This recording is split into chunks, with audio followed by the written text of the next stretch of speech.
Welcome back, Crickellectuals, to another free hit episode where we give you a quick and clean update on what's happening in the world of Pakistan cricket. Please remember to follow us on Twitter at Crickellectuals and send us your comments and questions and feedback via email at crickellectuals@gmail.com. Today we'll talk about Pakistan women's team in the World Cup qualifiers, Bangladesh controversy about the Pakistani flag being hoisted, and Pakistan's T20 International performance in Bangladesh, and finally the men's team's calendar ahead to the end of the year 2021. So let's start with Pakistani women. The team is currently in Zimbabwe for the World Cup qualifiers. Pakistan played their warm-up game against Ireland and won. Pakistan women's team is placed in Group B, which is comprised of Thailand, Zimbabwe, and Bangladesh. Pakistan women played Bangladeshi women in their first game on the 21st and lost.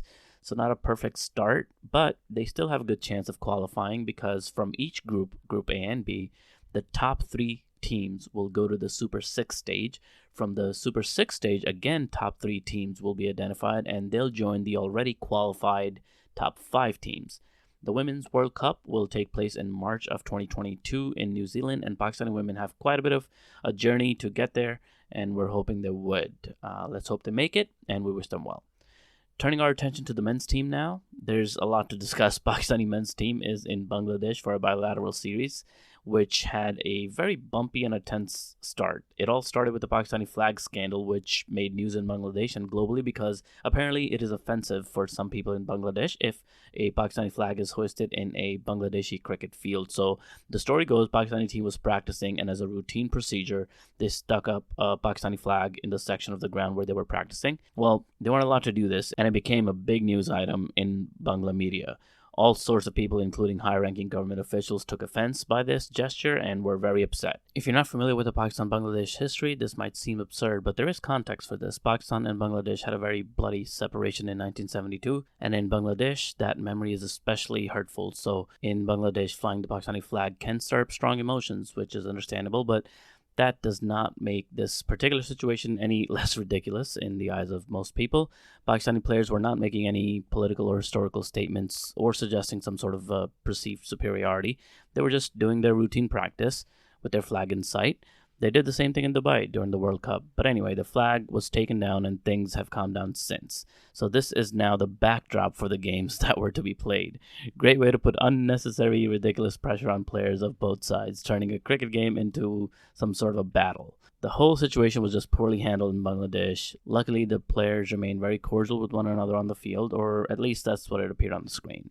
Now let's talk about the actual games. The first T20 was intense. The Bangladeshi side set a target of 128 and Pakistan won by chasing it down successfully in the 20th over.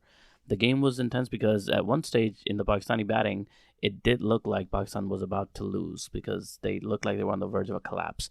But then Fakhar Zaman and Khushtil Shah struck a good partnership that brought Pakistan back in the game, and they won. Mohammad Nawaz then sealed the game with some big hitting, which reminded me of Asif Ali's 4 sixes in the World Cup against Afghanistan. Nawaz is some talent, and it was great to see him taking charge and pull Pakistan out of potential trouble. So that was great. The second game Pakistan won also. It was another low-scoring game. And then the final game that took place on the 22nd was also a game that ended in Pakistan's victory.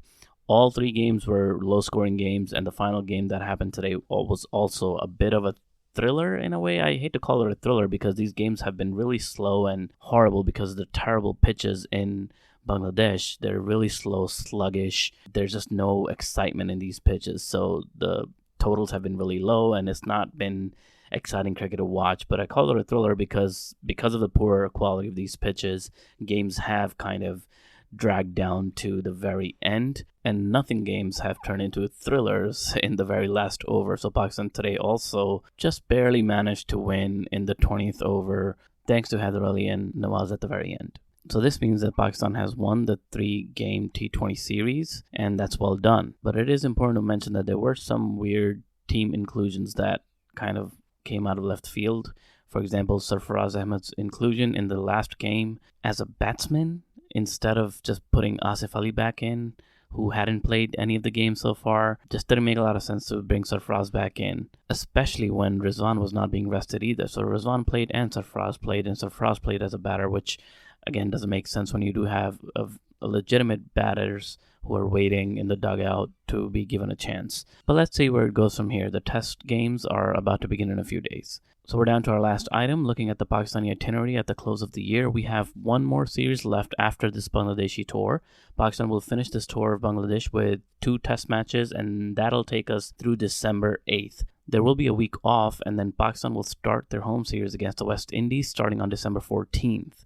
That series ends on December 22nd, and then there's finally a longer break for the players. Cricket in the new year of 2022 will start in March when Australia visits Pakistan. So that's what's ahead. Still plenty left in the year, so stay tuned for more episodes. We'll keep sharing content in off months as well, so be sure to subscribe and come back for the next episode. Don't forget to share the episode with family and friends, and also rate us on whichever platform you listen. That helps. Thank you so much. Until then, this is your host Jay signing off. Peace.